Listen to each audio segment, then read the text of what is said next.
Beware, the 7 trumpets are about to blast. The trumpets are about to overwhelm the world.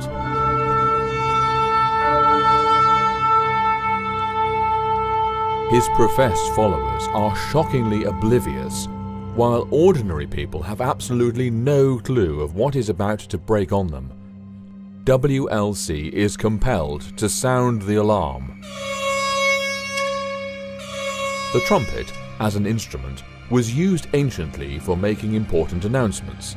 Yahuwah's holy days were announced with trumpets. Wars were started with trumpets. The sounding of a trumpet was always used as a means to draw the national attention of his people to important current events. It is extremely important today for his professed people not to ignore the trumpets of Revelation and more fully understand their nature and timing. Why is WLC obsessed with warning about the imminent blasting of the trumpets? We have no choice but to keep warning about the imminent blasting of the trumpets.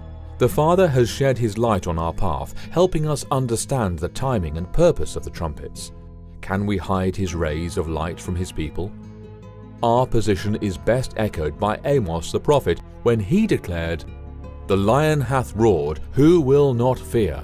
The Master Yahuwah hath spoken, who can but prophesy?"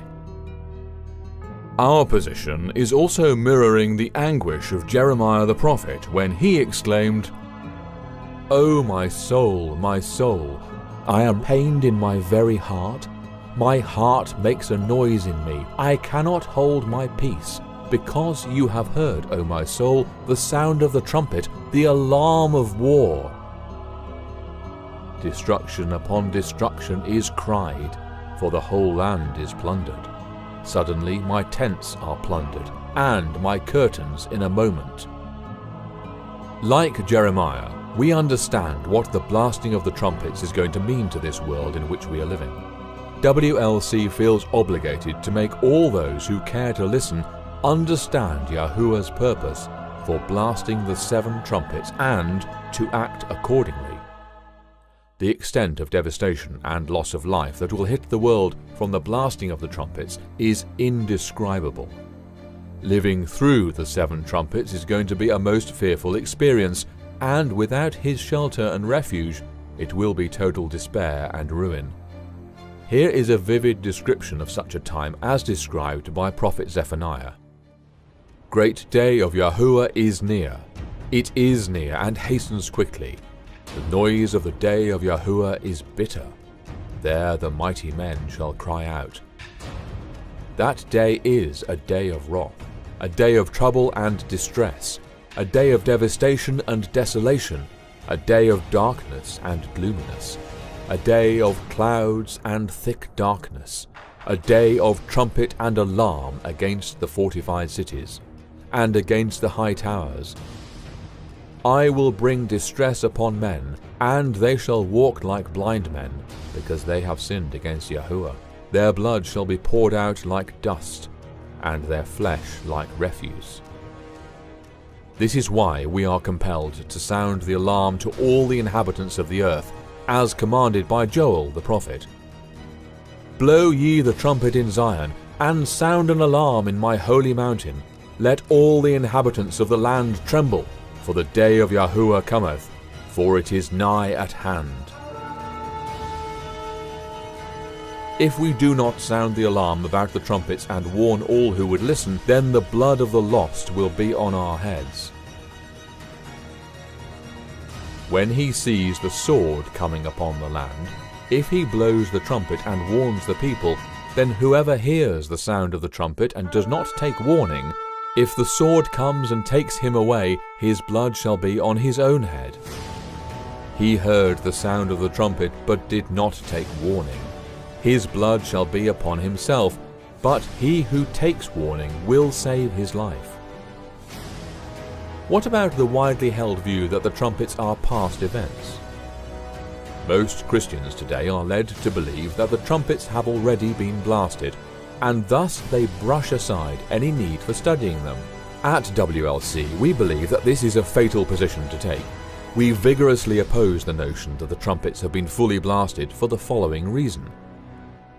The whole book of Revelation was given to foretell events that would take place prior to the second coming of our Master Yahushua, specifically events that were to take place after the commencement of the time of the end in 1798. This is the year when the prophetic 1260-year period came to its end. In the book of Daniel, we find much information about events leading up to the pivotal year of 1798, while the book of Revelation provides us with many details of what will transpire after 1798. Therefore, given that the trumpets are mentioned in the book of Revelation and not the book of Daniel, it stands to reason the trumpets are events that will take place after 1798. The trumpets are most relevant and purposeful for his people in these last days. What about the view that the trumpets will take place after close of probation and not before? Some of those who believe that the trumpets are future and not past events promote the view that the 7 trumpets, like the 7 plagues, will take place after the close of probation. They reach this view based on the presence of some similarities in the language used for trumpets and plagues.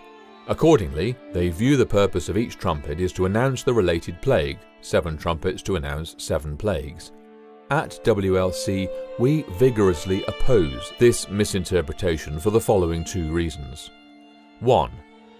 Many of the final events are chronologically embedded within the timeline of the trumpets. It is clear from the study of these events that they are testing events for each living soul at the time. If they are testing events, then it is clearly implied that probation has not yet closed. It does not make any sense to assume that Yahuwah will be testing people after close of probation, and after the destiny of each living soul has been set forever. 2. The space or number of chapters the narrative of the trumpets occupies in the book of Revelation compels us to conclude that the trumpets will take place before close of probation. There are 22 chapters in Revelation. The first 18 chapters take us to the second coming of Yahushua.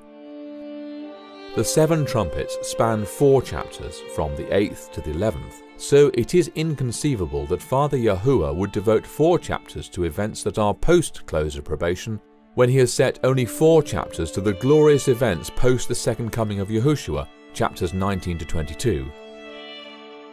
It does not make sense to assume the Father will assign equal importance to events taking place between the close of probation and the second coming, with the momentous events taking place between second coming of Yahushua and final destruction of the wicked after the millennium and all the related events.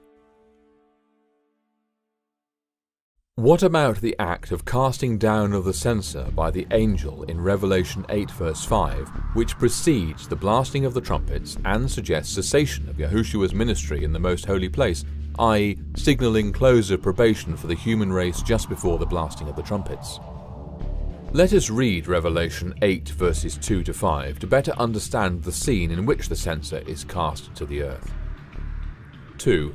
And I saw the 7 angels which stood before Yahuwah, and to them were given 7 trumpets.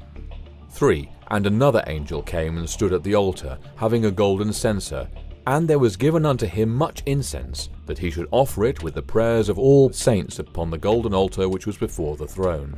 4. And the smoke of the incense which came with the prayers of the saints ascended up before Yahuwah out of the angel's hand. 5. And the angel took the censer, and filled it with fire of the altar, and cast it into the earth. And there were voices, and thunderings, and lightnings, and an earthquake.